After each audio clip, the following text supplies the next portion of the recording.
Movie start होती है school में होने वाले एक फंक्शन से, जिसमें बच्चे एक प्ले काफी अच्छे से परफॉर्म कर रहे थे और दूसरी तरफ बैक स्टेज पे कोई पानी के अंदर कुछ मिला रहा है, जिसे पीते ही ये बच्चे उल्टियां करना शुरू कर देते हैं। उनकी सारी परफॉर्मेंस खराब हो जाती है और उन्हें फौरन हॉस्पिटल शिफ्ट करना पड़ता है। सारे वाकये का जिम्मेदार फंक्शन के इंचार्ज टीचर को माना जा रहा था, जबकि असल मुजरिम पर तो किसी का ध्यान ही नहीं जाता, जो थी शेल्बी। उसने ऐसा क्यों किया था, ये कहानी भी जान लेते हैं। शेल्बी आज से 3 महीने पहले ही अपने डैड के साथ इस शहर में शिफ्ट हुई थी और काफी उदास थी। उदासी की वजह उसकी मॉम की कैंसर से होने वाली सडन डेथ थी। शेल्बी जो एक इंट्रोवर्ट थी, किसी से ज्यादा बात नहीं करती थी, किसी से अपना दुख नहीं शेयर करती थी। उसके डैड को लगा कि वो अपनी मॉम के डेथ के गम में घुट घुट कर मर न जाए, इसीलिए उन्होंने शहर ही बदल दिया। नया शहर, नया स्कूल और नए लोग उसे इस गम को भुलाने में मदद कर सकते थे, पर एक्चुअली शेल्बी के केस में उनकी ये सोच गलत थी।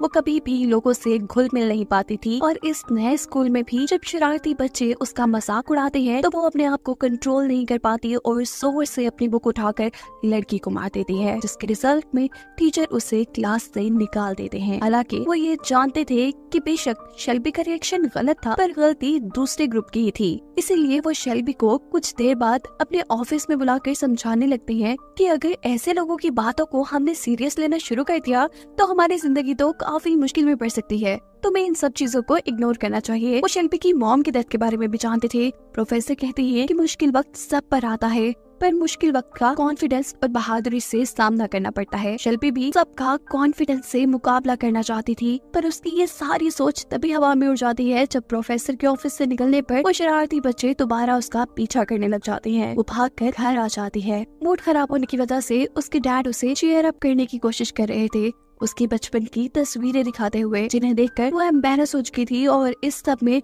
उसने अपने डैड के साथ में बदतमीजी कर ली थी। उसकी प्रॉब्लम कोई नहीं समझ पाता था, क्योंकि वो खुद अपने लिए एक प्रॉब्लम थी। ना वो स्मार्ट थी और ना ही उसमें लोगों से मिलने का कॉन्फिडेंस था। वो इस नॉर्मल दुनिया में अपने आप को एडजस्ट ही नहीं कर पा रही थी। इतने सालों में उसके पास कोई एक दोस्त भी नहीं था। फारिग टाइम में वो एक YouTube शो देखती थी, एक डिसेबल लड़की का, जिसके काफी फॉलोअर्स थे। ये लोग उसे फॉलो इसलिए करते थे क्योंकि उनके अंदर भी कोई ना कोई डिसेबिलिटी यानी कमजोरी थी। कोई शेल्बी की तरह ही सोसाइटी में एडजस्ट होने में कमजोर था, कोई दिमागी तौर पर तो कोई माजूर था, और इस लड़की को देखकर उन्हें कॉन्फिडेंस मिलता था। शेल्बी को भी यही दुनिया, यही कम्युनिटी पसंद थी जहाँ कोई उसे जज नहीं करता था। एक दिन शेल्बी को इसी कम्युनिटी की एक लड़की मैसेज करती है और साथ ही शेल्बी को उसकी कॉल भी आ जाती है। वो हैरान थी कि कोई उसमें इतना इंटरेस्ट क्यों ले रहा है। खैर, वो कॉल पिक कर लेती है और स्क्रीन पर नजर आने वाले चेहरे को पहली बार वो देखकर डर सी गई थी। ऐसा अजीब चेहरा उसने पहले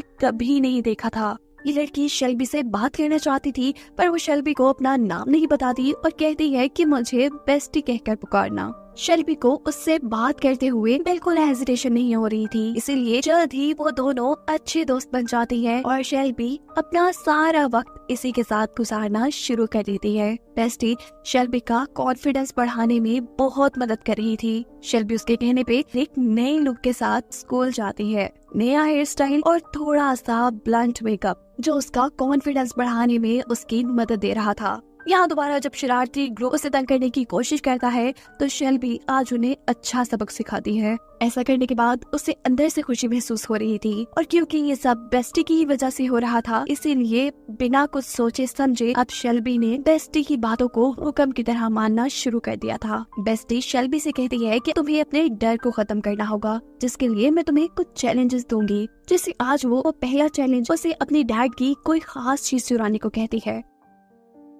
वो अपने डैड का कॉफी मग छुपा कर अपने पास रख लेती है। उसके डैड इस मग को बहुत ज्यादा ढूंढते हैं क्योंकि ये शेल्बी की मॉम का मग था। अगले दिन बेस्टी उसे इस कप को तोड़ देने को कहती है। ये काम उसके लिए मुश्किल था, पर बेस्टी के कहने पे उसने ये भी कर दिया था। जब शेल्बी बेस्टी से बात कर रही थी तब हमें ये पता चल जाता है कि बेस्टी उसे हर तरह से मैनिपुलेट कर सकती है और ऐसे वो शेल्बी से कोई भी काम करवाने की ताकत रखती है। शेल्बी को लग रहा था कि जितने भी काम बेस्टी उसे बताती है ये उसका कॉन्फिडेंस बढ़ाने के लिए हैं, हालांकि वो सारे काम छोटे छोटे क्राइम थे। जैसे बेस्टी ने उसे रात में लोगों के घर पे अंडे मारने को बोला था और स्टोर से चीजें चुराने को भी। असल में ये सभी काम तो बेस्टी खुद करना चाहती थी, पर क्योंकि वो घर से नहीं निकल पा रही थी इसीलिए वो शेल्बी का इस्तेमाल कर रही थी यही सब काम करवाने के लिए, जिससे उसे मेंटल सेटिस्फेक्शन होता था। बेस्टी की बात मानते मानते शेल्बी एक नेगेटिव इंसान बन चुकी थी और अपने डैड से भी दूर हो चुकी थी और इस चीज का उसे एहसास तक नहीं था। कभी कभी तो शेल्बी को खुद भी बेस्टी की लॉजिक समझ नहीं आती थी। जिस तरह बेस्टी ने उसे स्कूल के फंक्शन में परफॉर्म करने से भी मना कर दिया था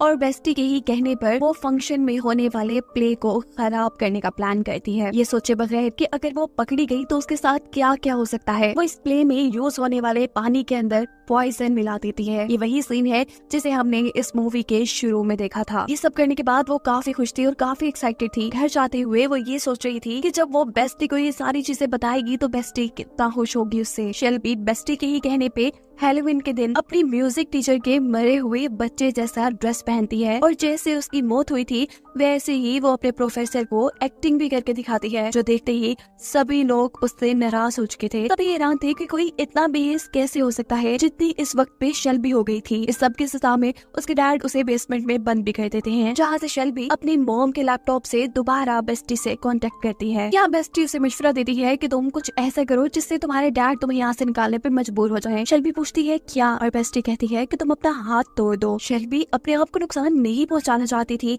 इसलिए वो बेस्टी को मना कर देती है, पर बेस्टी तो ना सुनने के लिए तैयार ही नहीं थी। वो शेल्बी से कहती है कि तुम एक अच्छी दोस्त नहीं हो, तुम बहुत बुज़दिल हो, और उसकी मैनिपुलेशन वाली ये बातें शेल्बी को उसका हाथ तोड़ने पर मजबूर कर देती हैं। उसके ऐसा करने पे बाकी उसे बेसमेंट से निकाल दिया जाता है और हॉस्पिटल लेकर जाया जाता है, जहाँ जाकर उसे एहसास हुआ था कि बेस्टी बहुत ज्यादा टॉक्सिक थी और उसकी वो दोस्त नहीं थी, असल में वो दुश्मन थी और अपने मन चाहे काम शेल्बी से करवा रही थी। इन सारी चीजों का एहसास होने पे शेल्बी अपने पुराने काम छोड़कर दोबारा एक अच्छी जिंदगी शुरू करती है। उसे बेस्टी से सारे कॉन्टेक्ट खत्म कर दिए थे और उससे जितना हो सकता था वो अपनी गलतियों को सुधार भी रही थी। वो अपने डैड को उसकी मॉम का कप जोड़ के भी देती है, उनसे माफी मांगती है और फिर अपने म्यूजिक टीचर के पास जाती है जिसकी बेटे की मौत का शेल्बी ने मजाक बनाया था और अपने इस नए सफर में उसकी एक रिवर नामी लड़के से दोस्ती हो जाती है जो तकरीबन उसी जैसा इंट्रोवर्ट था, यानी ज्यादा लोगों से बातें नहीं करता था। और जब शेल्बी को ये बात पता चलती है कि रिवर भी उसकी फेवरेट यूट्यूबर का फैन है तो उसे और भी खुशी हुई थी, ये जानकर कि उनके इंटरेस्ट भी सेम है।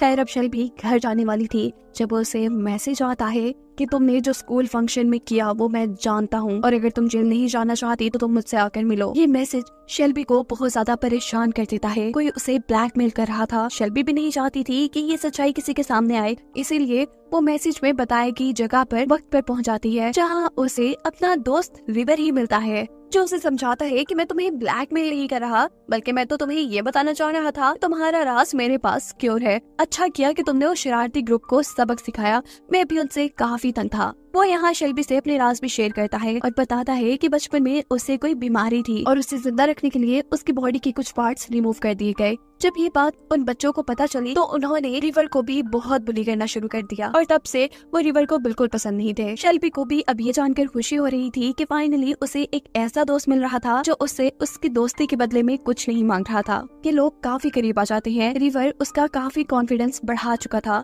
जिसकी वजह से शेल्बी को काफी कामयाबी भी मिली थी। उसका मुल्क के बहुत बड़े स्कूल में एडमिशन हुआ था जो कि किसी और शहर में था। शेल्बी अब उस शहर में शिफ्ट हो जाती। उसके इस शहर को छोड़ने से पहले रिवर उसके लिए एक सरप्राइज प्लान करता है और उसे लेकर शहर से दूर एक नदी के पास ले आता है। घर के अंदर जाने पे शेल्बी को ये घर और भी ज्यादा डरावना लग रहा था। उसे लग रहा था कि यहाँ कोई रहता है, पर रिवर कहता है नहीं ऐसा नहीं है। वो अब सामने एक दीवार दिखती है जो उसे कुछ जानी पहचानी लग रही थी। सोचने पे उसे याद आता है कि ये वही बैकग्राउंड है जो बेस्टी की वीडियो कॉल में नजर आया करता था। उसकी सिक्स सेंस उसे ये बता रही थी कि अब उसके साथ बहुत कुछ गलत होने वाला है। वो यहाँ से भागना चाहती थी लेकिन इससे पहले ऐसा कुछ करती उसे सीढ़ियों से अपनी तरफ कोई आता दिखाई देता है और इसे देखकर शेल्बी बहुत ज्यादा डर जाती है। वो जोर जोर से चिल्लाने लगी थी। वो भागकर रिवर के पास जाती है। उसे लग रहा था कि रिवर उसे बचा लेगा, पर यहाँ रिवर उसे पकड़कर मार देता है और हमें सबसे बड़ा सच ये पता चलता है कि रिवर को शेल्बी में कोई इंटरेस्ट नहीं था। उसने शेल्बी से दोस्ती करने से लेकर उसे मारने तक के सारे काम बेस्टी के कहने पे किए थे।